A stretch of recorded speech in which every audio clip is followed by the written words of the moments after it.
support there. Well, you know, if you've seen the recent and everyday coronavirus briefings, it's almost like a wonderful Trump rally times 100 because the folks around the world are watching.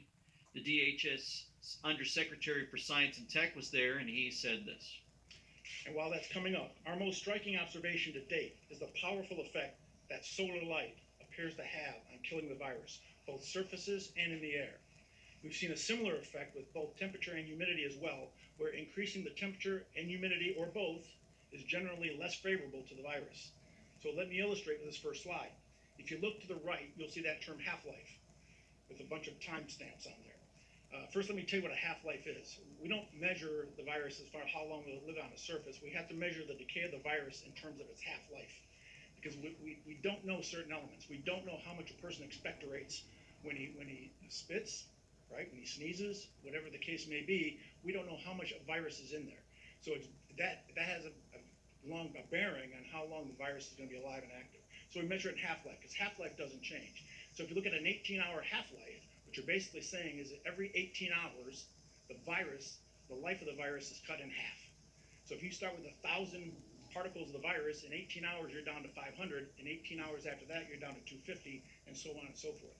That's important as I explain the rest of the chart. If you look at the first three lines, when you see the word surface, we're talking about non-porous surfaces, door handles, stainless steel. And if you look at as the temperature increases and as the humidity increases with no sun involved, you can see how drastically the half-life goes down on that virus. So the virus is dying at a much more rapid pace just from exposure to higher temperatures and just from exposure to humidity.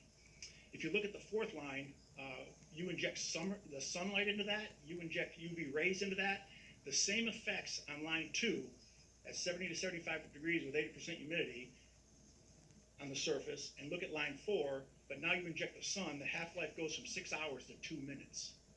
That's how much of an impact the UV rays has on the virus. That's how much impact the UV rays have on the virus. It can kill it in 2 minutes with 70 to 75 degree temperature and 80% humidity.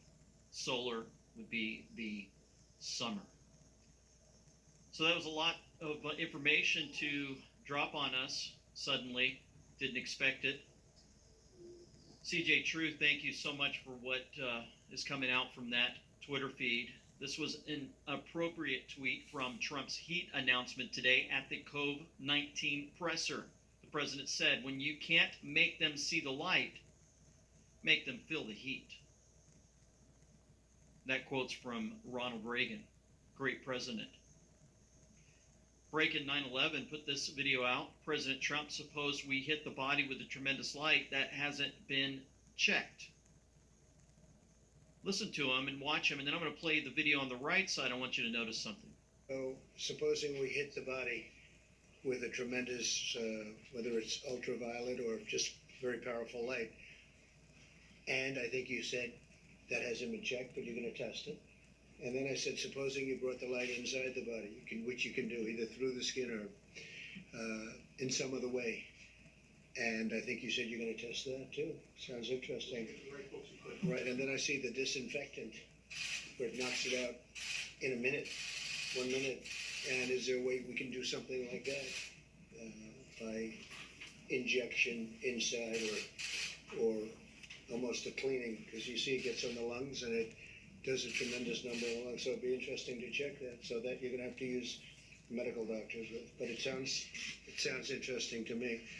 So we'll see. But the whole concept of the light, the way it kills it in 1 minute, that's pretty powerful. Notice he keeps looking at Dr. Birx. Now, it's interesting because this showed up on my Twitter feed from Susan Wilson, Susan of the West. She says, Dr. Birx does not seem very happy about the news, and I wonder how her buddy Gates is taking it. So let's watch this real close. I'm going to zoom in on it, make it a little bigger for us to see. It knocks it out in a minute, 1 minute. And is there a way we can do something like that by injection inside or almost a... You notice that she's not even looking at him. Have you ever done that? Have you ever talked to somebody and they're not looking at you when they're talking?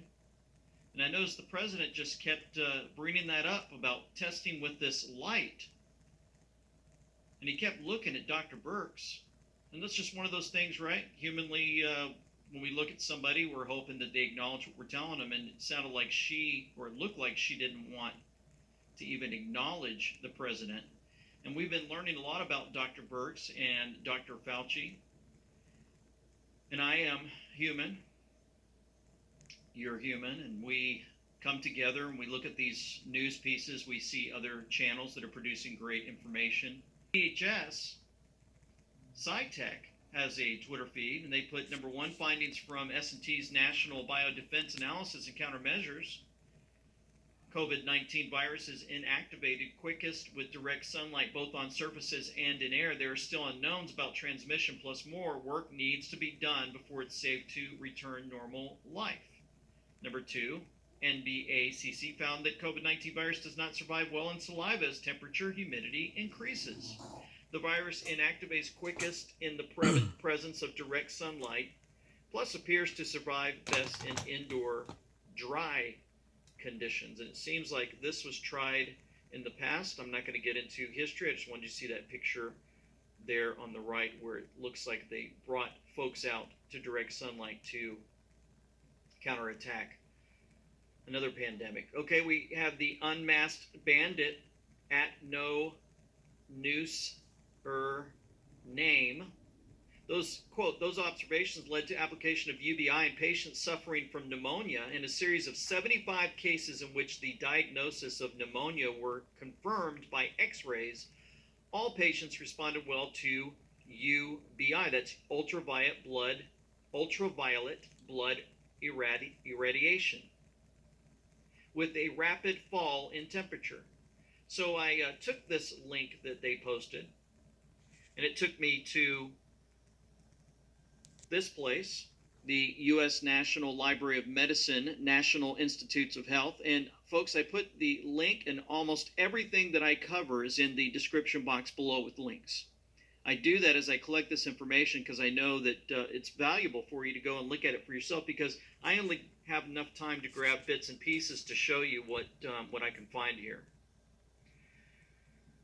So anyway, ultraviolet blood irradiation was extensively used in the 1940s and 50s to treat many diseases, including septicemia, pneumonia, tuberculosis, arthritis, asthma, and even poliomyelitis.